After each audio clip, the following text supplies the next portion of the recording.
On behalf of the Madden family, Kathy, Caitlin, Carrie, Harley, Casey, and myself, I'm Ryan's dad, Michael. We thank you for coming to share this special moment with us and to be here. It means a lot, it really does. To not only celebrate Ryan's life, but to offer support to the family. And it really is a special time. You know, the situation has caused me to look deep within myself and to ask the question I'm sure many people don't ask until you're faced with death. And what's the purpose of life? My first question was, what was the purpose of Ryan's life? What was the meaning behind it? He suffered a lot. There was a lot of pain involved. And what I came away with after that quest was something more. First, I looked at his life. And when I looked closer at his life, and then I looked at life in general, I came away with an answer, at least for me, that I'd like to share with you. Not just what the answer was, but how I got to that place. Because this is a new road for me. We've all grieved the loss of loved ones, and this one is different. Very different. But that quest started 2 weeks ago today in this very church at 5 o'clock Mass, right in the very back there. And the lady that we were sitting next to is right there right now. And for those of you not familiar with the Catholic service, there's a place in the time where, in the service, where it's called the Prayer of the Faithful. And the lector will come up and stand right here and offer a number of petitions, and the congregation will pray for those specific things. And then she'll say that if you have your own private intentions, you could publicly state them now, or state them in the silence of your heart. Well, 2 weeks before then, I got the courage up. I usually don't blurt anything out. But I got the courage up, and I just asked that God would be near to the brokenhearted, for those who had lost loved ones. And I was praying for Eddie, our son-in-law. His father had just lost his courageous battle with cancer, and I knew their family was hurting, and I knew because of the amount of death that I had experienced in the past, that God indeed would be near to the brokenhearted.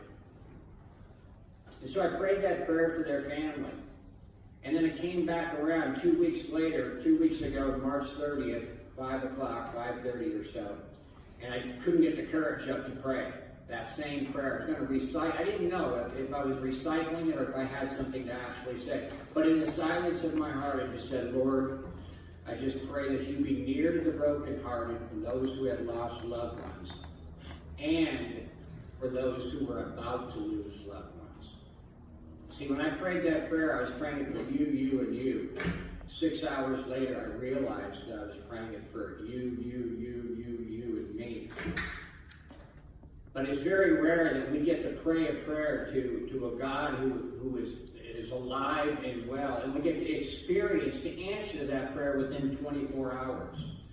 Well, 6 hours later, we got that call that every single parent in the back of their mind dreads, with knowledge that your child has died. And Kathy was unfortunately the one that received the call. And she came downstairs, and the only words that she said is that Ryan has died. She had the phone, I grabbed it from her, and I don't want to take you through the specifics, but those were just words. I could not comprehend the concept. I understood the words, but you're just not there yet. And she, obviously, the next few hours were very precious and special between us, but they were horrible. And yet, in the back of my mind, I felt like something was wrong with me. She was totally broken down. And with me, there was this still, there was this calm, but my mind was racing, and I couldn't make sense of what was going on. So when I know that she had calmed down, I said, would you mind if I took a walk right now? Because part of it was I was concerned that I wasn't showing the type of emotion I would have expected to show in a situation like that. So I took a walk, went down the hill. We had this long hill, about half a mile, that leads up to our house. The first thing I remember saying was, God, now what was the purpose of Ryan's life? What was the meaning behind all that? He suffered so much. Was there a purpose to it? The The first thing that came to my mind is that, Michael, the mosquito in Mozambique has a purpose in my overall ecosystem. How much more of a purpose do you think Ryan would have when I allowed him to be born on this earth? I thought, okay, that's a good point. But God, why? I mean, it just seems in his life he suffered so much in these last 12 years. What's the point? And I'll never forget, a scripture from Isaiah came to me. My thoughts are not your thoughts, nor are your ways my ways. And just as the heavens are higher than the earth, so are my ways higher than your ways, and my thoughts your thoughts. And I thought about it for a minute, and I said, okay, I accept your will, Lord. I don't understand it, I don't agree with it, but I accept it. I came to that place where I was, okay, I can accept it. The last thing I remember as I was walking down the hill saying, oh God, his life was so sad at the end. And it just as quickly came to me. No, Michael, a life that's truly sad is a life that's lived where someone hasn't been unconditionally loved, nor have they unconditionally loved others. That's a sad life. Now, let me ask you, did you love Ryan unconditionally? I did my best, Lord. I fell short, and I did my best. Well, did Kathy love Ryan unconditionally? And I'm thinking, well, God, that's kind of a dumb question, don't you think? I mean, you're omniscient. You know the devotion she had towards him. You're omnipresent. You were there awake every morning when this woman got up in the morning and would say the rosary. And every time it included Ryan and whomever else. And if that didn't help her get back to sleep because she was so concerned about him and the world and everything else, she'd go to another one. And then sometimes a third one. So yes, Ryan was unconditionally loved by his mother. She left it all out on the porch, as she said it. Was Ryan unconditionally loved by his sisters? Well, you just heard those sisters. You could see they adored him. So then I had a piece, and I turned around and I started walking back up the hill. And the only thing I can tell you about that walk up the hill was that then I started crying. I broke down seriously. And then all I could do was I asked God to forgive, help me to forgive some of the people that had offended Ryan throughout this journey, especially lately. The lawyers who took the money and ran, didn't file things on time.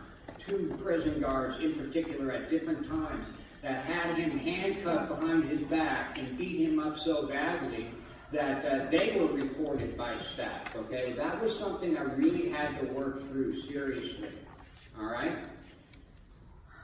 And I went through the checklist, and I'm not telling you to tell you look how what holy people do in crisis, because I was on autopilot. I don't know why I did it, but I learned the next day why I did it, and it was so that I could clear the decks of my heart of any baggage that I had so that I could start breathing, because that was going to be one of the worst days that we experienced when Kathy and I had to break the news to these girls.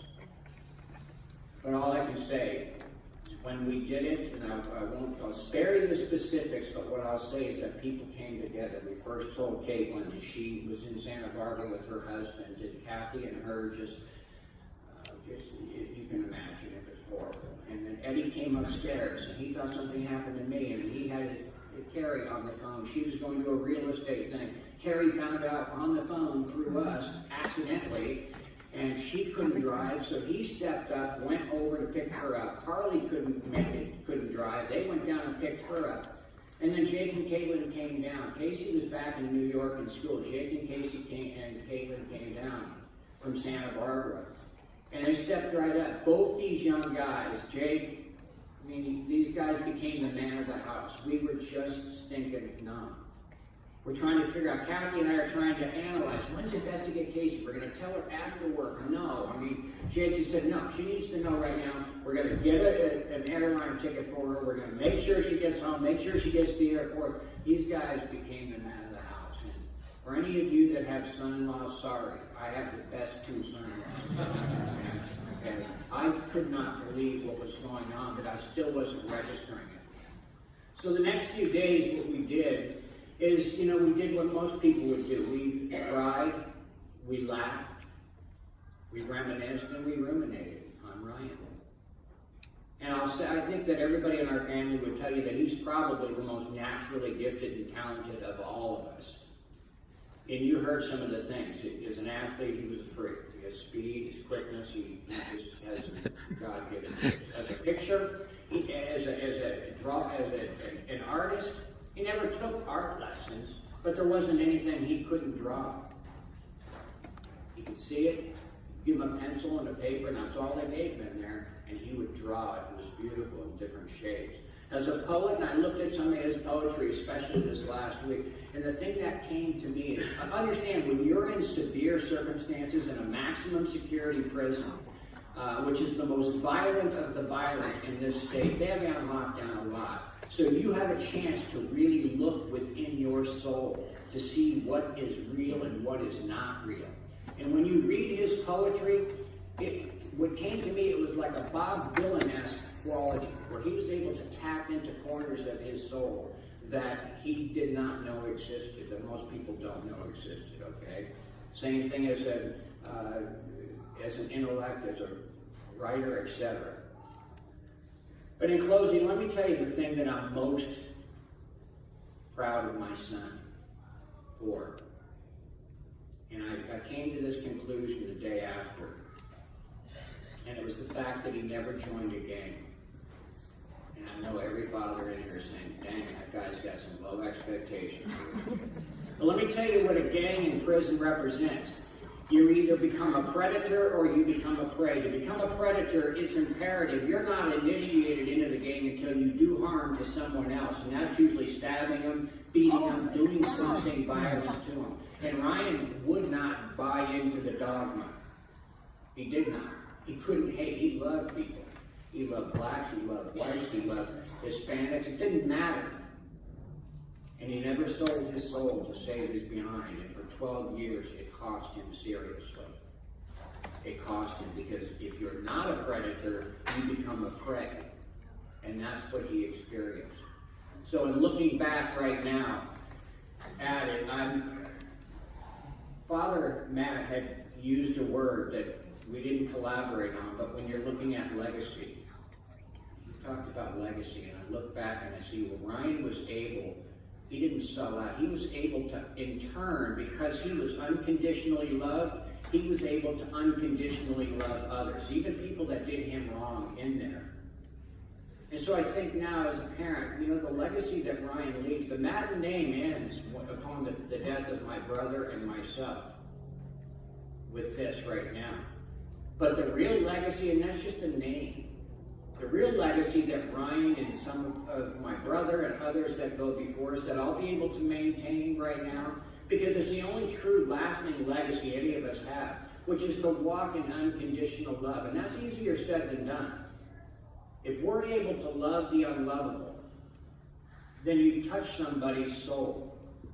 You touch them for a lifetime, and in turn, you touch their families as well. And what greater legacy? I mean, there may never be a building, a book, or a movie written about this kid, or any of us in here. So what good is a legacy? But if a legacy can be felt and experienced forever through the lives of that, then what greater good could our life have? What greater purpose and meaning can we have? So it took this for me to come to the conclusion of what really matters. And unfortunately, Ryan's death showed me, because he lived